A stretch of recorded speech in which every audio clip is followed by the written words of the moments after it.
Il rentrait du front sans rien demander, juste une place dans le train pour revoir sa mère. Mais à peine monté, son uniforme devint une gêne. On lui fit comprendre qu'il dérangeait. Pourtant, il n'éleva pas la voix. Il passa un seul appel. Et soudain, tout le wagon baissa les yeux. Le grondement sourd du train résonnait sur les rails, comme une plainte métallique qui traversait l'aube. Sur le quai, encore plongés dans la pénombre, des silhouettes avançaient lentement, tirant leurs valises, la tête penchée par le sommeil. Les lampadaires diffusaient une lumière jaune, vieillotte. Le monde semblait suspendu entre la nuit et le jour. Artyom marchait d'un pas calme. Grand, solide, droit, il portait un vieux treillis usé, effacé par les lavages, et des rangers militaires dont les semelles avaient foulé plus de boue que d'asphalte. Il ne portait qu'un petit sac à dos, léger en apparence, mais lourd de souvenirs. 3 années de guerre, des nuits sans sommeil, des adieux sans retour, et surtout ce regard, un regard que seule la guerre forge, direct, immobile, calme et brûlant à la fois. Il cherchait la voiture numéro 3, compartiment 6. Son billet était une place gratuite attribuée aux anciens combattants. Il le tenait dans sa main, affiché sur son téléphone, sans fierté, sans honte. Le wagon était déjà bien rempli. Il sentait le chauffage, le vieux tissu, le plastique et le thé bon marché. L'air avait cette épaisseur particulière des trains de province. Dans son compartiment, 3 personnes étaient installées. Une femme d'environ 50 ans, maquillage trop prononcé, en peignoir à motif léopard. Un homme d'affaires au ventre bien rond, portant un manteau de laine sombre, et un jeune homme à capuche, les écouteurs dans les oreilles, les yeux rivés sur son téléphone. Artyom entra. « Bonjour », dit-il d'une voix posée. Aucune réponse. Seul le jeune leva à peine les yeux et hocha légèrement la tête. Il rangea son sac sous la banquette inférieure et s'assit près de la fenêtre. Il posa les mains sur ses genoux. Elles tremblaient légèrement. Ce n'était pas de la peur, c'était autre chose. Une tension inscrite dans le corps, celle qu'on garde longtemps après les détonations. On frappa à la porte. Un contrôleur apparut, 50, ventre proéminent, chemise trop serrée et air suffisant. « Le billet, s'il vous plaît. » Artyom tendit son téléphone. Compartiment 6, billet militaire. Le contrôleur haussa les sourcils, puis plissa les yeux. « Ah, vous êtes ancien combattant ? Oui. Vous rentrez chez vous ? C'est ça. » Le contrôleur l'examina de haut en bas, fixant les rangers, le treillis, puis les yeux. Il pinça les lèvres. « Écoutez, bien sûr, on vous remercie pour votre service, c'est évident. Mais, vous comprenez, ce compartiment est souvent occupé par des passagers qui cherchent le calme, la paix, la discrétion. Avec votre tenue, ça peut mettre les gens mal à l'aise.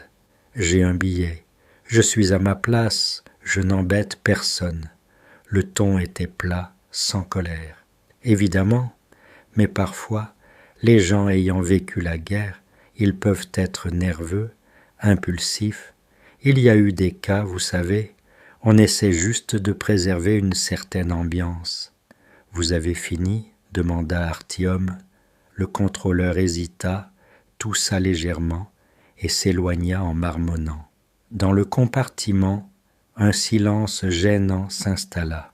La femme évitait soigneusement de croiser son regard. L'homme au manteau faisait semblant de lire. Le jeune fixait son écran plus intensément qu'il ne le fallait. Après quelques minutes, Artyom sortit dans le couloir. Il se posta près de la porte vitrée, observa le quai qui s'éloignait lentement, puis composa un numéro. « Bonjour, train 92, voiture 3, compartiment 6. » Contrôleur irrespectueux. me suggère de quitter le compartiment à cause de ma tenue militaire. Je vous laisse faire le nécessaire. Merci. Il raccrocha. Aucun mot de plus. Puis il revint à sa place. Le train roulait déjà. Les lumières défilaient par la fenêtre comme des ombres fuyantes. Quelque chose avait changé dans l'atmosphère. Le silence n'était plus celui de l'indifférence, c'était celui du malaise. Le jeune homme avait retiré un écouteur. La femme bougeait nerveusement les doigts. L'homme au manteau suait légèrement.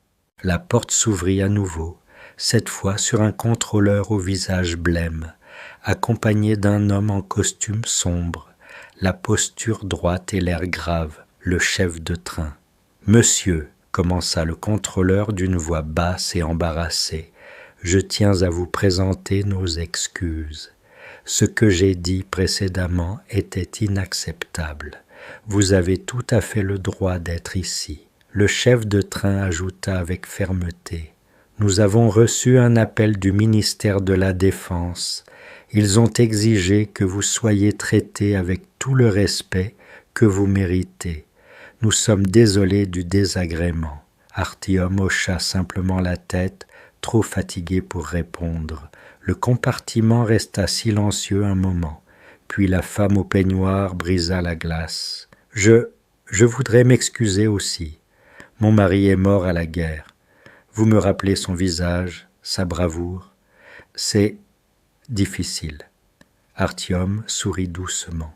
« Je comprends. » L'homme corpulent prit une profonde inspiration. « Mon fils est au front. Je n'ai jamais eu son courage. Quand je vous ai vu, j'ai eu peur. Pas de vous, mais de ce que vous représentez. » Le jeune homme retira ses écouteurs. « Merci pour ce que vous avez fait. Vraiment. » Le silence s'adoucit. Artyom sortit une lettre jaunie de sa poche. « Mon fils, la confiture est prête. Les fleurs ont poussé. Reviens vite, maman. » Il relut lentement, le regard perdu par la fenêtre. La campagne défilait, calme et silencieuse, tandis que la tension dans le compartiment fondait. Quand l'annonce du prochain arrêt retentit, prochaine station, ville de province, Artyom se leva. « Vous descendez ici ?» demanda la femme. « Oui, il me reste 5 kilomètres à pied jusqu'au village. Je vous demande pardon, dit-elle. Moi aussi, ajouta l'homme. Vous êtes un héros, souffla le jeune. Artyom sourit pour la première fois. Sur le quai, le soleil perçait à travers le brouillard. Une silhouette l'attendait, une femme, les cheveux couverts d'un foulard simple, tenant un bouquet. « Maman » murmura-t-il. Elle ouvrit les bras. Il se laissa aller, fatigué, soulagé, enfin à la maison. Le train s'éloignait lentement de la gare. Artyom tenait le bouquet entre ses mains, le parfum léger des fleurs fraîches mêlé à l'odeur du matin. Il se sentait vidé, mais apaisé. Dans le village, les ruelles étroites s'ouvraient doucement sous le soleil naissant. La maison familiale se dessinait au bout de la route, entourée de champs silencieux et d'arbres aux branches encore nues. Il avait quitté cette vie pendant 3 longues années, emporté par la guerre.